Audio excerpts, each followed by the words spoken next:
एक और चंद्रबाबू जी administratively, financially और डेवलपमेंट के रोड मैप की दृष्टि से आंध्र को दिन दूनी रात चौगुनी स्पीड से सेट करते जा रहे हैं। और दूसरी ओर 6 माह में नरेंद्र मोदी जी ने 3 लाख करोड़ से ज्यादा का इन्वेस्टमेंट और मदद आंध्र प्रदेश के लिए भेजी है। అటు పరిపాలన దక్షత అదే విధంగా ఆర్థిక పరంగా కూడా ఆంధ్ర రాష్ట్రాన్ని ముందుకు తీసుకువెళ్లేటువంటి సామర్థ్యం ఉన్నటువంటి ముఖ్యమంత్రి చంద్రబాబు నాయుడు గారు ఇక్కడ ఉన్నారు. వారు రేయింబవళ్ళు కూడా ఏ విధంగా ఆంధ్ర రాష్ట్రాన్ని గాడిలో పెట్టాలి అనేటువంటి అంశం మీద వారు దృష్టి కేంద్రీకరించడం జరిగింది.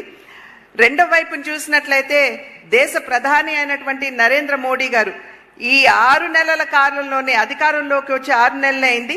కానీ దగ్గర 3 లక్షల కోట్ల మేరకు ఆంధ్ర రాష్ట్రానికి సంపూర్ణమైనటువంటి సహకారాన్ని అందించారనేటువంటి విషయం గమనించాలి.